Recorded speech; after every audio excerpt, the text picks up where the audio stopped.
first in the league in fast break points. Clark connects on a deep three. In pesos. During her college career, she shattered numerous records, including becoming the all-time leading scorer in both men's and Wheeler finds Clark from the logo. in an era where many basketball fans look over women's basketball. Caitlin Clark is filling stadiums, drawing people from across the country who travel hours just to witness her play. It's no exaggeration to say that she's the most monumental figure the WNBA has ever seen. One glimpse of her in action, and anyone will instantly understand why. Hey, I'm taking Paige. Next question. The so-called GOAT of the WNBA, however, Diana Taurasi, seems to harbor some jealousy towards Caitlin Clark, making some controversial remarks about her. You were young yourself, and tell me if I'm wrong. Weren't you named to the roster as soon as you graduated, right? You were young. Yeah. After I won 3 national championships in a row, I was named. Jeez. So how did you deal with that? I mean, I know Caitlin's on she's got. Diana Taurasi has been attempting to divert the spotlight from Caitlin Clark and redirect it towards herself. Because you were young yourself. She was probably one of the first women's basketball players I really grew up idolizing. The saddest part of this situation is that Diana Taurasi was actually one of Caitlin Clark's idols growing up. Nobody gives me advice in the game. I wish. After Clark was drafted into the WNBA as the consensus #1 overall pick, Taurasi never once reached out to offer any words of encouragement or advice on how to succeed in the league that Clark had always dreamed of being a part of since she was a kid. Hey, I'm taking Paige. Next question. So if you had the #1 pick this year, you would take Paige over Caitlin? Absolutely. Instead, Taurasi appeared on live television and essentially downplayed Clark's abilities. Hey, I'm taking Paige. Next question. So if you had the #1 pick this year, you would take Paige over Caitlin? Absolutely. Well, on June 30th, 2024, these two were finally set to meet, and Diana was about to get a front row seat to the biggest thing that has ever happened to women's basketball. Yeah, when I was sitting down in my seat all the way down there, I looked in every single corner of the Footprint Center to just make sure that somebody was sitting in every single seat, and they are. June 30th was a blistering day in Phoenix with temperatures climbing above 110 degrees Fahrenheit. The local weather station warned residents to brace themselves for the extreme heat. Despite the blistering heat, 17,000 fans made their way to the Footprint Center, drawn by the promise of seeing a superstar. In front of the largest crowd since 1997. What about that? How about that? For Caitlin, it was just another day at the office seeing the excitement of her fans and signing autographs for everyone who came to watch her perform.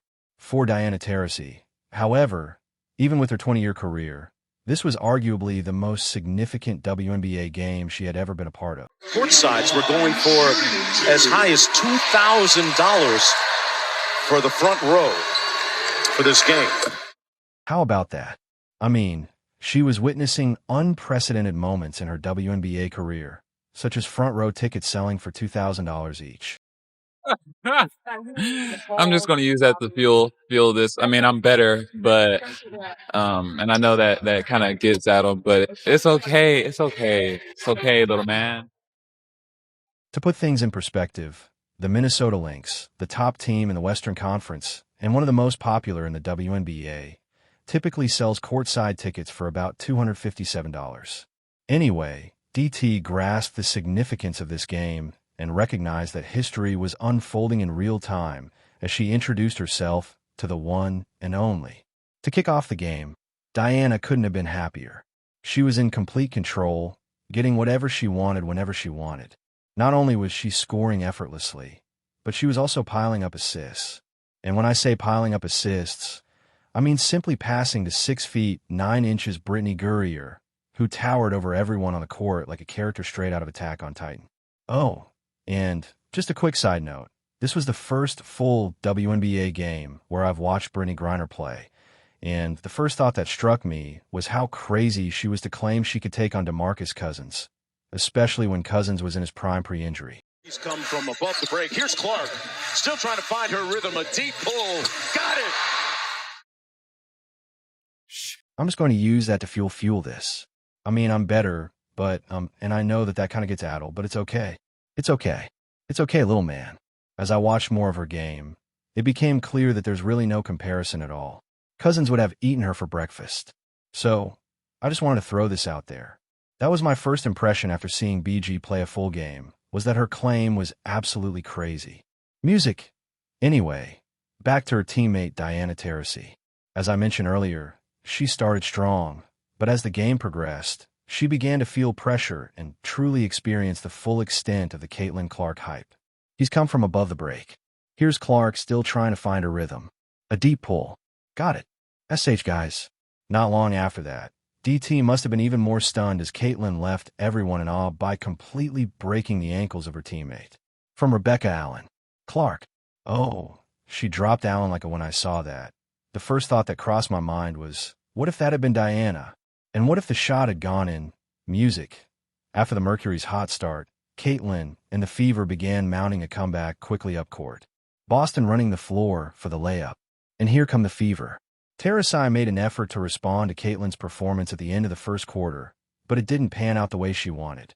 At this point in the game, Taurasi was beginning to feel the heat. Outside, it was over 110 degrees Fahrenheit, but inside the heat was even more intense, and we all know why. I'm taking Paige. Next question. Anyway, Caitlin began to heat up, and the more she did, the more I wondered why this WNBA player made this bold statement. I'm taking Paige. Next question. Just threes. Wow. Was her style. But back to DT. Overall, she played a decent game, but I was quite disappointed in her performance. And here's why. Despite being the quote-unquote GOAT of the WNBA, she appeared afraid of Caitlin throughout the game.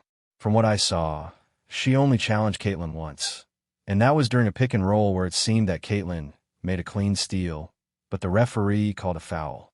Honestly, after rewatching that several times, I still didn't see a foul, and it seemed like the refs were unfairly targeting Caitlin once again. And speaking of the refs going against Caitlin, earlier in the game, they called this an offensive foul on her, which was obviously ridiculous. I don't see how that's an offensive foul to me. That is a defensive foul. I didn't get that one either. Fans continue to criticize WNBA referees for their controversial calls against Caitlin. Anyway, another reason for my disappointment in Taurasi was that despite her passive-aggressive talk about Caitlin, she didn't want any of the smoke and stayed as far away from Caitlin as she could. Time and time, she had the opportunity to defend Caitlin, but chose not to. Take this play, for instance. Instead of taking on the challenge of guarding the player she claimed would struggle against grown women, she passed the defensive assignment to her teammate. This happened pretty much every time she matched up against Caitlin. Now, I get it. Her teammate is a better defender. But come on, if you're the GOAT, you have to act like it. Michael Jordan never shied away from defending Kobe, even when he was with the Wizards and Kobe was in his athletic prime. Perhaps she didn't want to risk embarrassment or suffer the same fate as her teammate with a broken ankle. Maybe the pressure of 17,000 fans in the stands was too overwhelming for her. But regardless, she shied away from the challenge, which was what I was waiting to see all game. To make matters worse for Diana, Caitlin continued to bring the heat. For instance, DT missed a three-pointer only for Caitlin to take it up the court and nail a stunning three from the logo. Then on the very next play, Caitlin baited her into a steal and followed it up with a perfectly executed assist to her teammate. For someone whose game Taurasi claimed wouldn't translate, Caitlin was making her look like barbecue chicken. Diana's worst nightmare was unfolding. How can you talk smack on national television only to get outplayed by the very girl you have been downplaying the whole time? To make matters worse for her, Diana literally had the game in her hands. The Phoenix Mercury were up by 15 points at one point in the second half, only for Caitlin to spearhead the comeback. Caitlin Clark catalyzing a comeback here for the Fever. Adding insult to injury, Diana played a huge role on why her team lost. One play, for example, after missing a three-pointer, she failed to get back on defense quickly enough, leading to a flagrant foul, penalty 1, which granted Indiana 2 free throws and possession. As the game winded down as well, Diana had the chance to extend her team's lead, but managed only 1 out of 2 free throws. On the other end of the court, She watched Caitlin calmly sink both of her free throws.